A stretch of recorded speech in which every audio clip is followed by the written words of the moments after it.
Welcome to Shankar's Daily News Analysis. Today's topic of discussion is these 4 articles. In this first article, we'll discuss about the Good Governance Index, and it is released by whom and what are the indicators used and who are the top performers. And in the second article, we will detailedly discuss about the H1B visas which are offered to the specialized occupants, which are offered to the foreign professionals who are going to do the specialized occupation. And thirdly, we'll discuss about the AI-based warfare, which is highlighted by the Defense Minister Rajnath Singh in his latest speech. And lastly, we'll discuss about the probe which is launched by the NASA, which is the Parker Solar Probe. We will discuss what are the features of that. So without further delay, let's get into today's discussion. So the Parker Solar Probe, which is launched by the NASA in the 2018, has set the record on December 24, 2024. So they have set record by flying close to the sun, which is about 6.1 million kilometers from the sun. So this is a major event. So let's discuss about this from the UPSC Prelims perspective. So Parker Solar Probe. So this is launched by the NASA, and this Parker name is named after an astrophysicist known as the Eugene Parker. He predicted the existence of the solar winds. So this is the reason why this is named as the Parker Solar Probe, and it is launched in the 2018, and it has a 7-year period, and it will be completed by the year 2025. And the main goal of this Parker Solar Probe is to study the sun, the various layers, especially about the corona and the solar wind which is ejected by this sun. So talking about the sun, let's have a quick discussion about that as well. So the sun consists of various layers. Firstly, we have the inner layer and we also have the outer layer. In the inner layer, we have a core where the nuclear fusion happens and the hydrogen is converted into helium. Here you have to note that it consists of almost 70% and this consists of almost 30%.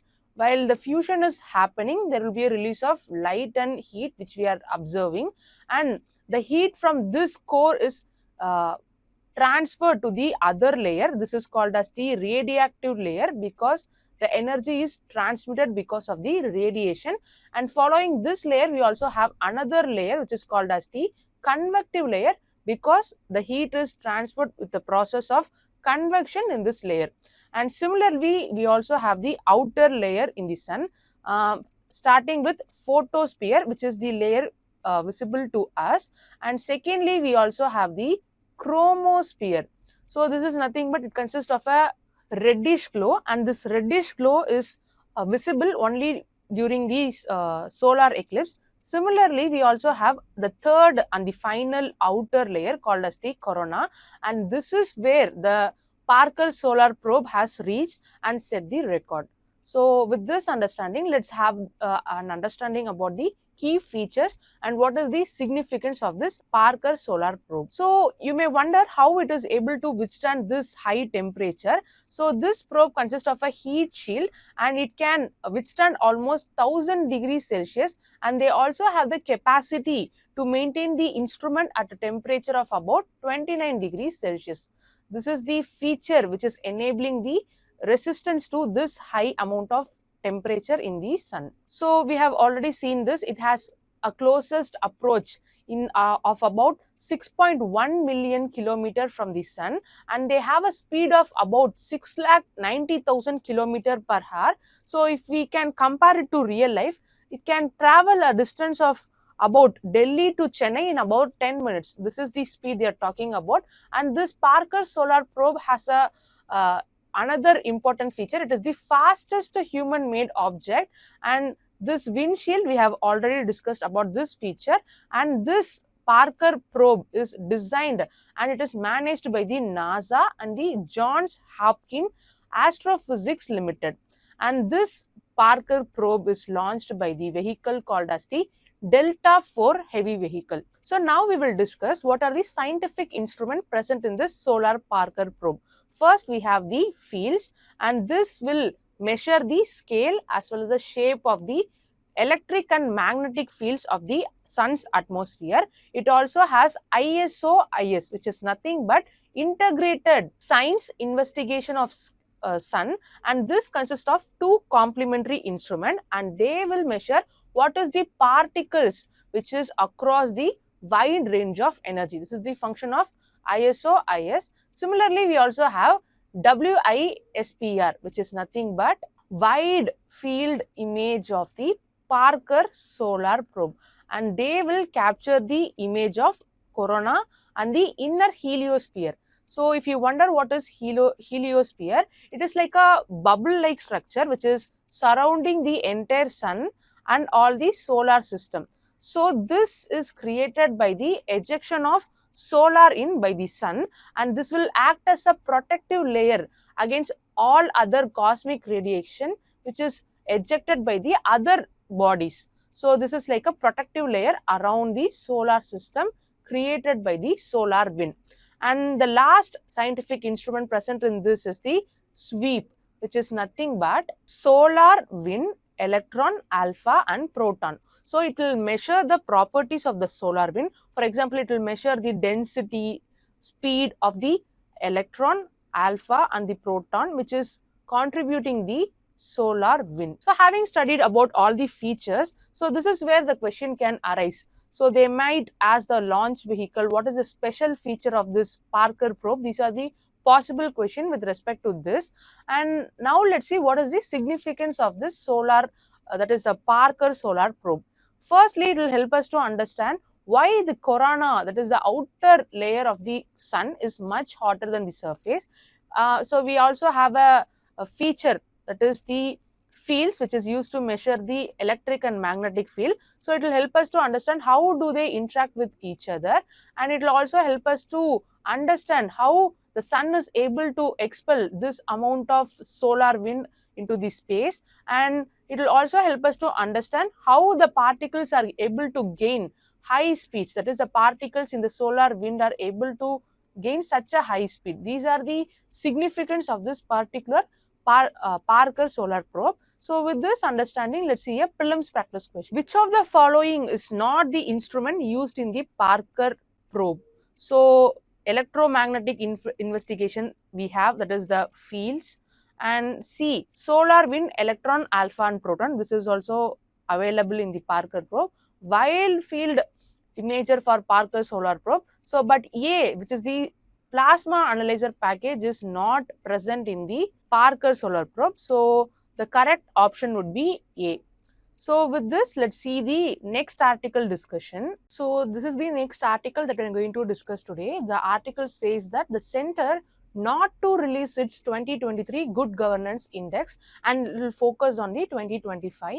So the key takeaway from this news article is that we have an index called as the Good Governance Index. We are talking about this index. This index is a biennial index, that is it is released every 2 years, and it was launched in the year 2019. So in 2021 the second edition was released, and in 2023 it has to be released, but it got delayed, and now in 2024 they have decided not to release this data because they consider this data to be outdated. So they are going to release the next set of data in the year 2025 following the sequence. So we have to focus on what is this Good Governance Index. So if we take any index, we have to learn by whom this index is going to be released, and what are the indicators, and who are the top performers. So this is what we're going to focus on this discussion.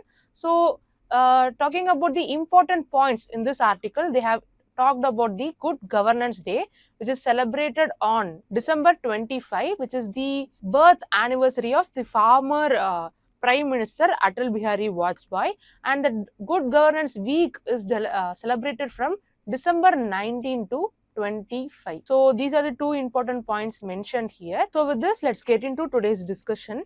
So Good Governance Index. So if we simply explain what is governance, governance is nothing but it is a way in which a decision is made and how this decision is implemented. In simple terms, this is called as the governance, and it includes various key features, that is the accountability, the transparency, and the effectiveness, the delivery of the services. These are the main features of a good governance, and the index has certain main features that we have to discuss. Firstly, they will assess the performance of various states as well as the union territories in case of governance, and they will also encourage, and by encouraging a better public service delivery, they are going to develop a healthy competition among the states and union territories. So this index will also set a baseline for the governance, and they will identify the states which are lacking the good governance, and the states which are having a good governance, from them we are going to adopt the best practices. These are the key objectives of this particular index, and it was launched in the year 2019 on the December 25, which is the Good Governance Day. So we have discussed about the purposes. These are the four main purposes or the objectives of this following index, and this is the main point you have to remember regarding the index. It is released by the Department of Administrative Reform and Public Grievances, which comes under the Ministry of Personnel, Public Grievances and Pension. This is the ministry under which they comes under, and it is released once in every 2 years. So they consist of almost 50 indicators and covering various sectors ranging from agriculture, public health, economic governance, commerce and industry, environment, and other sectors as well. And they release this index based on various categories. So we have three categories, namely, first we have the northeastern states and the hill states, second we have the UT, and third we have the other states. So under this other states we have A and B, which is categorized based on the population number. So these are the three categories under which the Good Governance Index is released. So in 2019, in the first edition, Tamil Nadu ranked 1, and in the second edition, Gujarat ranked 1 among the larger states. And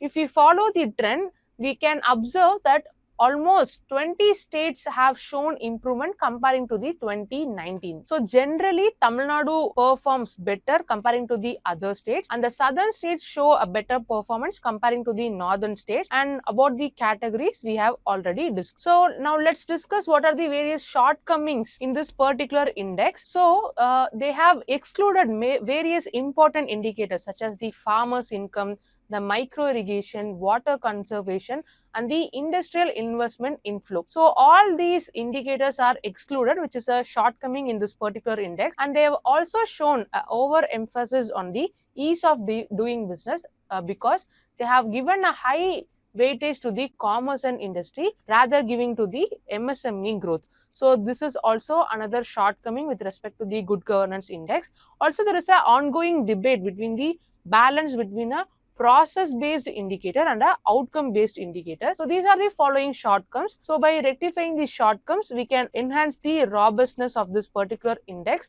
And this particular Good Governance Index has a strong foundation for the objective governance assessment because it is providing an assessment across various states and union territories and encouraging the competition, that is a healthy competition among the states and union territories. These are the things that we have to understand from this Good Governance Index.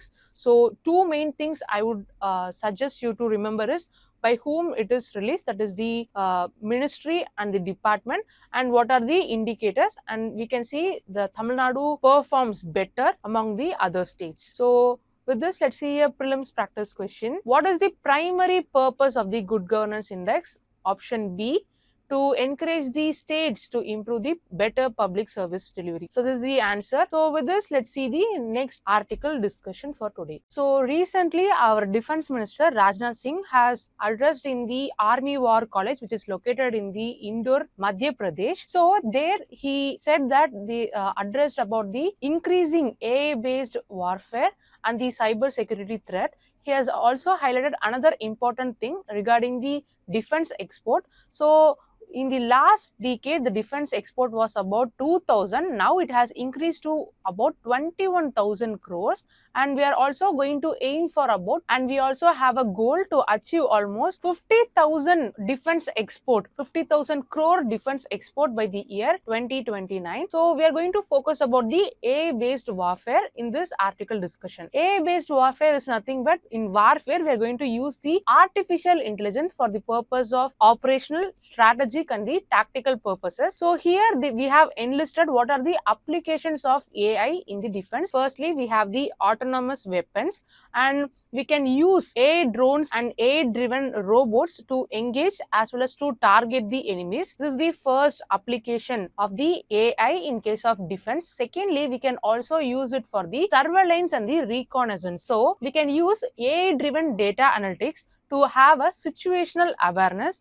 This is the second application. Thirdly, we can also use AI for the purpose of attack as well as defense in case of cyber security attack. So it is also helpful in case of, so it is also having an application in case of the cyber warfare. Lastly, it is also used in case of decision making, be it in case of predictive analysis in the mission planning, or while taking a decision in the battlefield, the AI can be used. These are the four main applications of the AI in case of defense.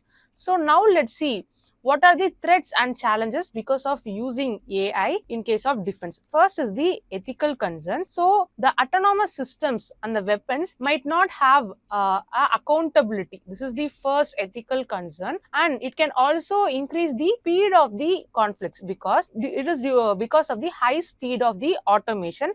Because of the high automation speed, it can lead to the unintended conflicts. This is the second challenge which we have. And thirdly, because of the dependence on AI, it can also lead to hacking and manipulation by the others. So it is vulnerable to the attacks. This is the third threat or challenge. Fourthly, the AI driven warfare technology can also be manipulated and accessed by the non-state actors, which can create a danger to the national security. These are the major challenges with respect to the usage of AI in defense. Now let's see what are the steps taken by the Indian government to deal with these challenges. So firstly, we have council, AI council, that is the Defense AI Council, which will promote the adoption of AI in case of defense, and we will be able to have competent AI with respect to other countries as well. Secondly, we have established Cyber Swachh Kendra,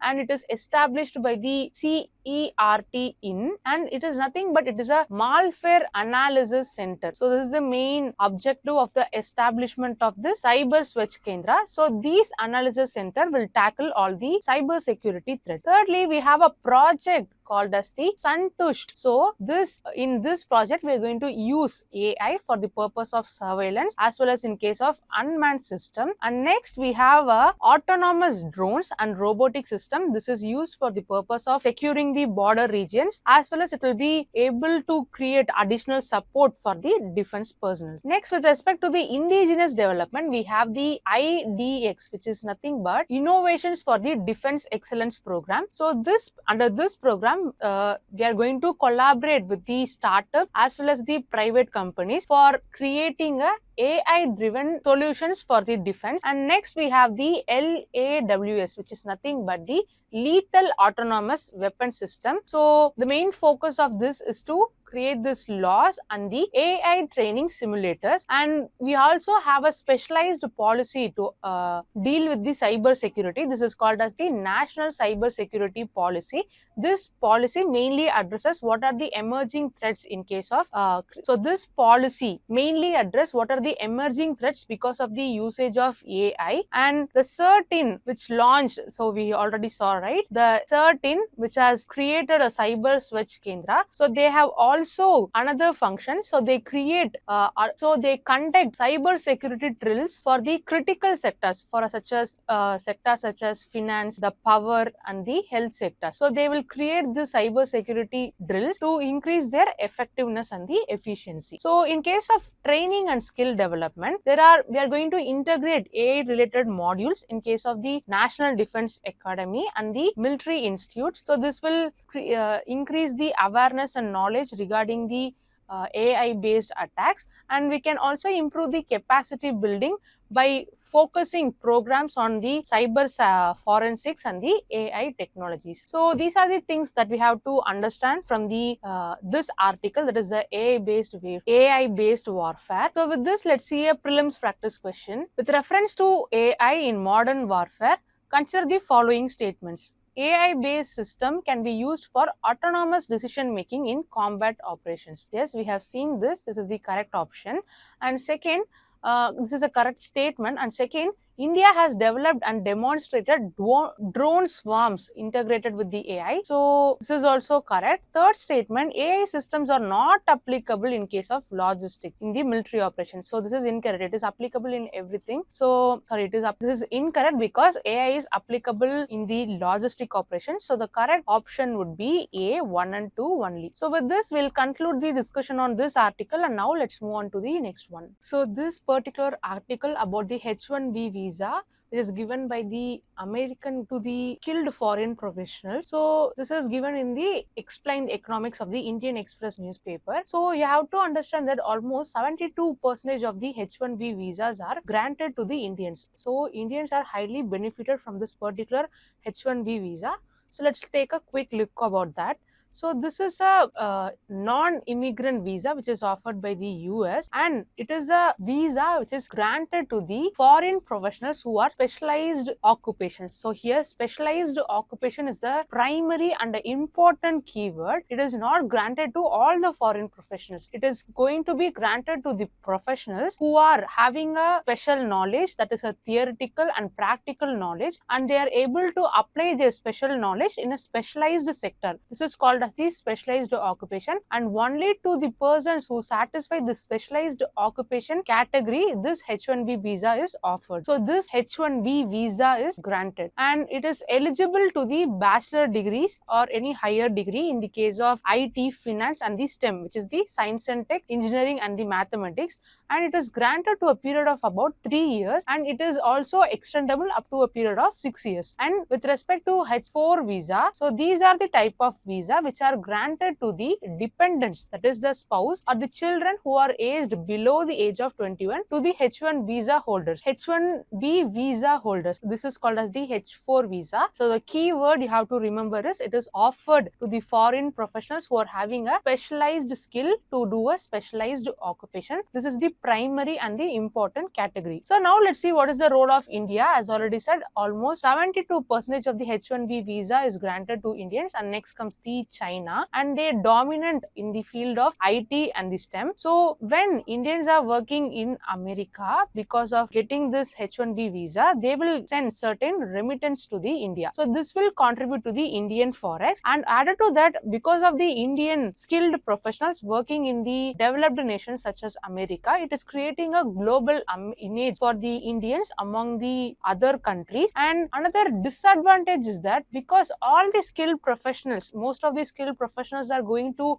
the developed nations to work there and contribute to their growth and development, it can cause a reduction in the talent availability in case of India. This is the role of India in the H1B visa, and this will be beneficial to the US government in certain aspects because it will help to fill the gaps which are present in the technological and other specialized sectors which require the skilled ability. It is also helping in the innovation and growth, especially with respect to the technology. So how it is going to impact the US and India relation? As already know, visa issues are an important and a recurring topic with respect to the all diplomatic relationship between India and US, and any policy changes if done to the H1B visa will impact the movement of Indian professionals from India to US, and it can also impact the economic ties because it is contributing to the remittance from the America to India. So these are the things that we have to understand basically. And what are the controversies and challenges with respect to this H1B visa